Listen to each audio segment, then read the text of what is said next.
नमस्कार, जनमुखी लाइव से मैं सुमान राय इन्वेस्टमेंट गुरु के नए एपिसोड में आपका स्वागत है। दोस्तों, एक समय था जब 5 से 10 लाख रुपए का हेल्थ इंश्योरेंस कवर पर्याप्त माना जाता था, लेकिन बढ़ती मेडिकल महंगाई और महंगे इलाज के दौर में अब विशेषज्ञ ज्यादा और पर्याप्त कवर की सलाह दे रहे हैं। आखिर एक परिवार के लिए कितना स्वास्थ्य बीमा जरूरी है, हेल्थ इंश्योरेंस लेते समय किन बातों का ध्यान रखना चाहिए, इन्हीं अहम सवालों पर आज हम चर्चा करेंगे इंश्योरेंस एक्सपर्ट नीरज मेहरा जी से।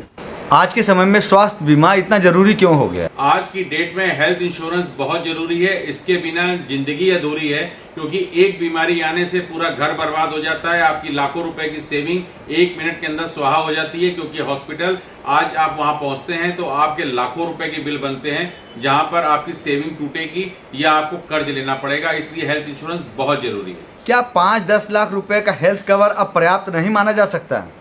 5 लाख और 10 लाख आज की डेट में हेल्थ इंश्योरेंस में जीरो वैल्यू है। जिस हिसाब से इन्फ्लेशन बढ़ रहा है उस समय में 5 लाख और 10 लाख की कोई वैल्यू नहीं है। जिस हिसाब से हॉस्पिटल के बिल बढ़ रहे हैं, 15% के इन्फ्लेशन के हिसाब से उनकी महंगाई दर बढ़ रही है, जबकि एक्चुअल जो महंगाई है वो 6 से 7% है। हॉस्पिटल का 14 से 15% की दर से मीटर भाग रहा है। इसलिए आने वाले समय में 5 लाख और 10 लाख की कोई वैल्यू नहीं है। एक सामान्य मध्यम वर्गीय परिवार को कितना हेल्थ इंश्योरेंस लेना चाहिए? मिनिमम 10 लाख के नीचे हेल्थ इंश्योरेंस नहीं लेना चाहिए, क्योंकि छोटी पॉलिसी में जब आप हॉस्पिटल जाते हैं तो कोई भी रूम आपको 5,000 से लेके 10,000 के बीच में नहीं मिलता है। छोटी पॉलिसी अगर आप लेते हैं तो रूम की कीमत आपको अलग से चुकानी पड़ेगी, और इस महंगाई के दौर में 10 लाख के नीचे पॉलिसी एकदम बेकार है। क्या बड़े शहरों और छोटे शहरों के लिए बीमा कवर की जरूरत अलग अलग होती है? बिल्कुल। छोटे शहर में अगर आपको कोई पथरी जैसी प्रॉब्लम आती है तो आपका 70 से 75 हजार में इलाज हो जाता है।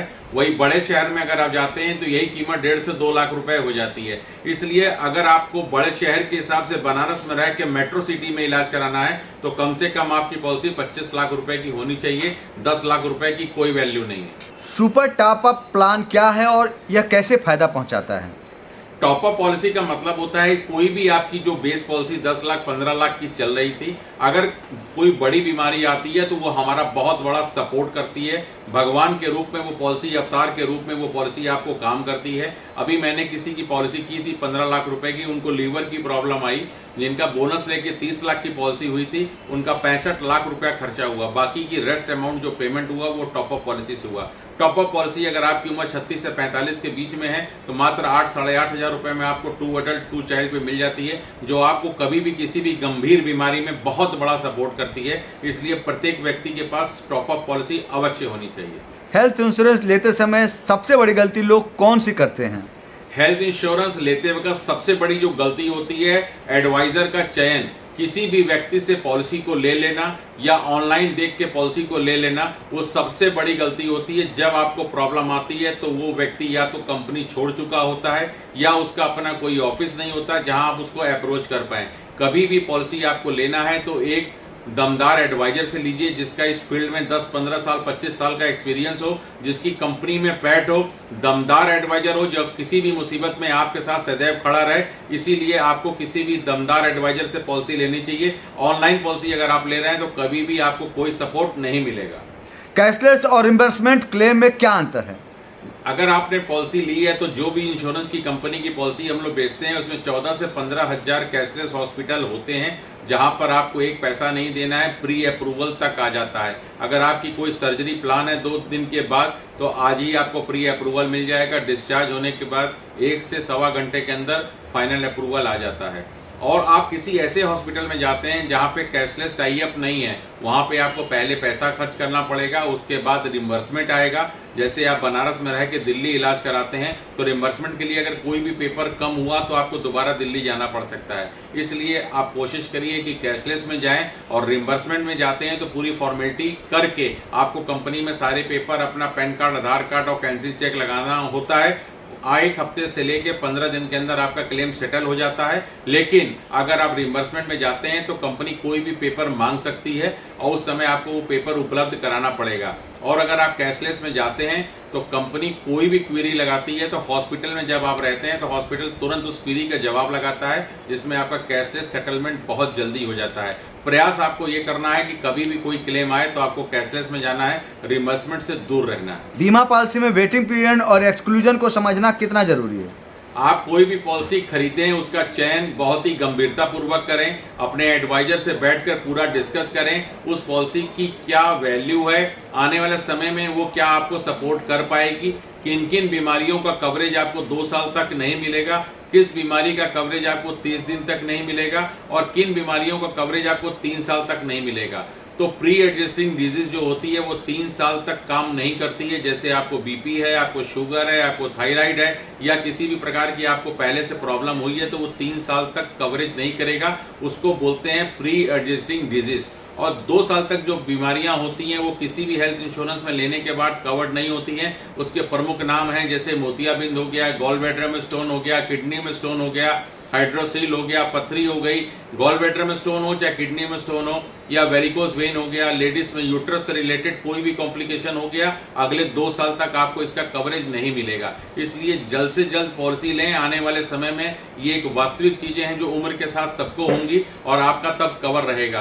पता चला आपने पॉलिसी लेने में लेट किया और आपको इसमें से कोई प्रॉब्लम आ गई तो 2 साल तक नहीं मिलेगा, आपको अपने पास से पैसा दे के अपना इलाज कराना पड़ेगा। इसलिए पॉलिसी जल्द से जल्द परचेज करें और एक अच्छी पॉलिसी लें जिसमें सब कुछ कवर्ड हो और नॉन पेबल आइटम का भी आपको कवरेज मिले। परिवार फ्लोटर प्लान और व्यक्तिगत पॉलिसी में किसे प्राथमिकता देनी चाहिए? अगर आप सिंगल हैं तो आपको सिंगल पॉलिसी लेनी है। अगर आपका परिवार है जिसमें आपकी शादी हो गई है, आपकी वाइफ है, बच्चे, तो हमेशा फ्लोटर पॉलिसी का चयन करना चाहिए। और जिसकी अभी नई शादी हुई है उसको भी अपनी वाइफ के साथ पॉलिसी को लेना चाहिए, जिसमें कि जल्द से जल्द 1 साल के बाद भी अगर आपको प्रेगनेंसी की नीड पड़ती है तो एक ऐसा हेल्थ इंश्योरेंस अपने पास है जो आपको 1 साल के बाद प्रेगनेंसी का भी कवरेज देता है।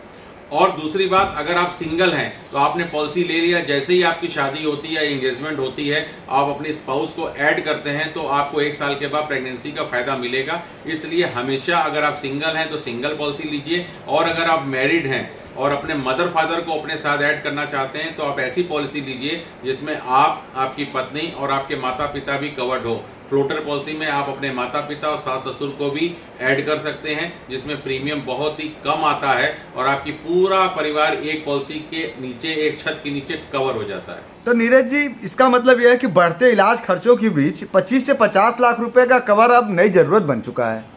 बिल्कुल, बड़ी पॉलिसी अवश्य लेना चाहिए। अगर आप 25 लाख रुपए की पॉलिसी लेते हैं और 10 लाख की पॉलिसी लेते हैं तो उसमें साल का मात्र 3 से 4 हजार रुपए का फर्क आता है। और यही 50 लाख से लेके अगर आप 1 करोड़ की पॉलिसी लेते हैं तो 2 से 3 हजार रुपए का फर्क आता है।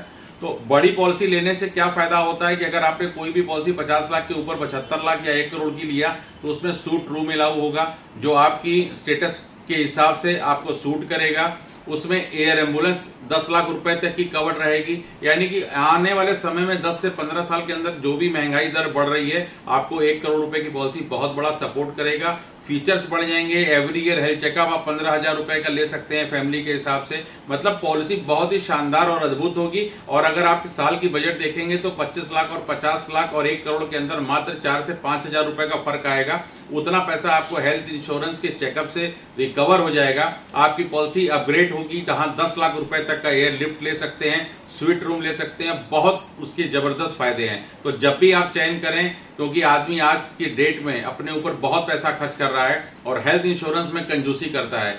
जब कोई मजबूरी आती है तो कस्टमर बोलता है कि मेरा सम एश्योर्ड को बढ़ा दीजिए। उस समय एक बीमारी आने के बाद कोई भी कंपनी आपके साथ रिस्क नहीं लेगी और आपका सम एश्योर्ड भी नहीं बढ़ेगा। इसलिए आप स्वस्थ रहते ही बड़ी पॉलिसी लें। प्रीमियम का मात्र बहुत छोटा सा अमाउंट फर्क होता है। एक बढ़िया पॉलिसी लेके आप अपने परिवार को आने वाले लंबे समय के लिए सुरक्षित कर सकते हैं। क्या युवाओं को कम उम्र में हेल्थ इंश्योरेंस खरीद लेना चाहिए? जितनी कम उम्र में आप इंश्योरेंस लेते हैं उतना प्रीमियम, आज की डेट में हमारे पास ऐसी पॉलिसी है कि आपका प्रीमियम लॉक हो जाता है। जी आप सही सुन रहे हैं, प्रीमियम लॉक हो जाता है। आपका 55 वर्ष की उम्र तक प्रीमियम नहीं बढ़ेगा। आपकी शादी के बाद थोड़ा सा प्रीमियम बढ़ेगा जब आप अपनी स्पाउस को ऐड करेंगे, प्रेगनेंसी का भी कवरेज मिलेगा। उसके बाद प्रीमियम फिर 55 साल की उम्र तक लॉक रहेगा। इसलिए आप जितनी कम उम्र में पॉलिसी लेते हैं एक बड़ा सम एश्योर्ड ले सकते हैं और अपने प्रीमियम को लॉक कर सकते हैं। वरिष्ठ नागरिकों के लिए हेल्थ इंश्योरेंस चुनते समय किन बातों का ध्यान रखना चाहिए?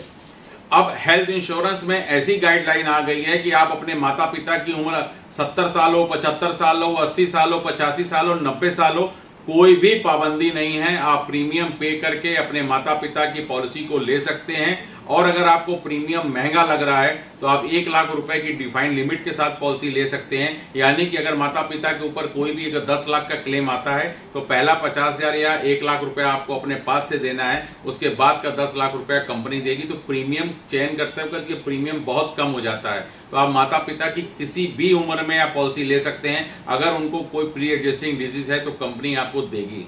क्या कॉर्पोरेट हेल्थ इंश्योरेंस पर निर्भर रहना पर्याप्त है? आप अगर किसी कंपनी में काम कर रहे हैं, आपका ग्रुप इंश्योरेंस के माध्यम से कोई इंश्योरेंस है, उस पर बिल्कुल मत निर्भर रहिए। मेरे सामने कई ऐसे केस आए जिनको कि कॉर्पोरेट जहां पे आपका इंश्योरेंस था, जिस कंपनी में कर रहे थे, वहां पे क्लेम नहीं मिला। क्यों नहीं मिला? क्योंकि आपने कंपनी स्विच करके दूसरी कंपनी में गए, वहां पे आपका इंश्योरेंस नहीं हुआ, अभी आप पैनल में नहीं आए, उसी समय आपके साथ दुर्घटना हो गई, उस समय आपको क्लेम नहीं मिलेगा। या आपने एक समय ऐसा आया जो कंपनी को छोड़ दिया और दूसरी कंपनी में गए और आपको उस समय जॉब नहीं लगी, उस बीच अगर आपके साथ कुछ हुआ या आपके परिवार के साथ कुछ हुआ तो आपकी पॉलिसी जीरो हो जाएगी। अपना एक पर्सनल हेल्थ इंश्योरेंस जरूर चलाइए। आप चाहे कंपनी से आपको मिल रहा हो या ना मिल रहा हो, आपकी फैमिली की सुरक्षा आपके हाथों में है। अगर आप अपना पर्सनल हेल्थ इंश्योरेंस नहीं चला रहे हैं तो आप बहुत बड़ा ब्लंडर कर रहे हैं अपने परिवार के साथ। 10-20 हजार रुपया कृपया ना बचाएं, अपनी हेल्थ इंश्योरेंस पॉलिसी जरूर लें। आपको सस्ता चाहिए तो उस समय आप डिफाइंड लिमिट एक टॉपअप प्लान ले लीजिए। मात्र 3 लाख की डिफाइंड लिमिट के साथ आपको प्लान मिल जाएगा। भगवान न करे आपके साथ अगर कोई बात होती है तो 3 लाख रुपए आप अपने आप में सक्षम होंगे, खर्च कर देंगे, उसके बाद कंपनी आपको 1 करोड़ रुपए तक का क्लेम दे देगा। सुपर टॉपअप पॉलिसी का नाम है, जिसमें बहुत ही कम कीमत पे 8 से 9 हजार रुपए में आपको 1 करोड़ रुपए की पॉलिसी मिल जाएगी। उसमें शर्त ये होगी कि पहला 3 लाख रुपए आपको खर्च करना है, उसके बाद कंपनी देगी। तो अपनी पर्सनल पॉलिसी अवश्य लेके रखें। आपके परिवार की सुरक्षा आपके हाथों में है, क्योंकि एक बीमारी पूरे घर को बर्बाद कर सकती है। स्वास्थ्य बीमा के प्रीमियम बढ़ने के प्रमुख कारण क्या हैं? स्वास्थ्य बीमा कंपनियों का जो प्रीमियम बढ़ रहा है, सारी कंपनियां अपनी मनमानी कर रही हैं। किसी भी कंपनी के ऊपर सरकार की कोई लगाम नहीं है।